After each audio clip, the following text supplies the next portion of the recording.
excited to welcome to the program Rural Doc Alan Lindemann. Doc, what's going on, man? How are you?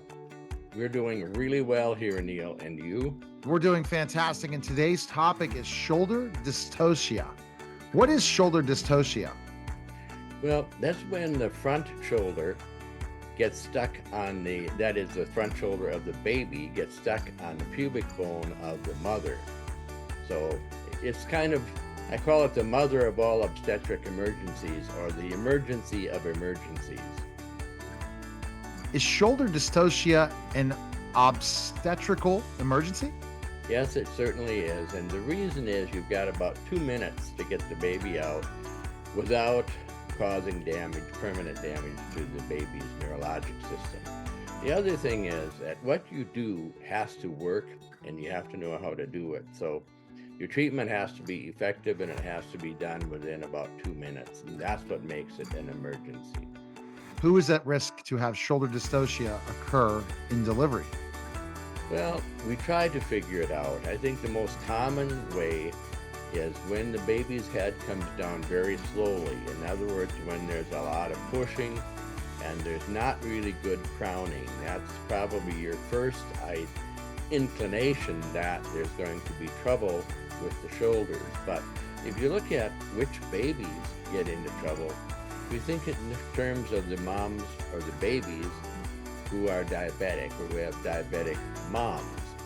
And that's probably one of the biggest groups that have shoulder dystocia. Then there's just the plain old big dad group with big shoulders. So big shoulders is the problem. Big chest, big shoulders. How do you diagnose shoulder dystocia? Well, it's when the baby comes down, the head comes down, but not as far as you'd like it to come down.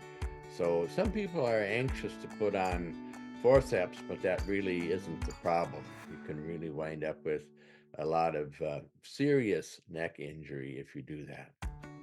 What is the treatment for shoulder dystocia? Well, it's several treatments, but you really have to be good. So the first one is the McRoberts maneuver, and that's when the mom's knees go up on her chest. So you have to have somebody who knows how to do that, like 2 nurses or a nurse and a dad. And the purpose of that is to raise the mom's hips off the table, because the sacrum, that is the tailbone, will move backwards, whereas the pubic bone will not. So if you put the mom's knees on the chest and raise the mom's hips off the bed, you have room in the back for the baby. So the McRoberts maneuver is important. The next thing is sometimes you still can't deliver the baby that way, so then you deliver the posterior arm.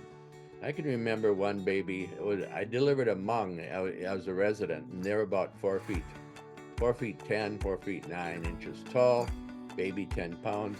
I had to deliver both arms before I could get the baby out, but baby did fine, mom did fine, we all did fine. So delivering the posterior arm is a really good way to do it. Should I talk with my doctor about shoulder dystocia? I think it's a good idea to at least find out what your doctor thinks about shoulder dystocia. Certainly they should talk about McRoberts maneuver, and also they should talk about delivering the posterior arm. There are other ways. For example, there's something called the Zabanelli maneuver, which is when you push the baby's head back up inside.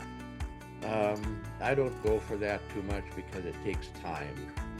But the McRoberts maneuver and the posterior arm delivery are the way to go.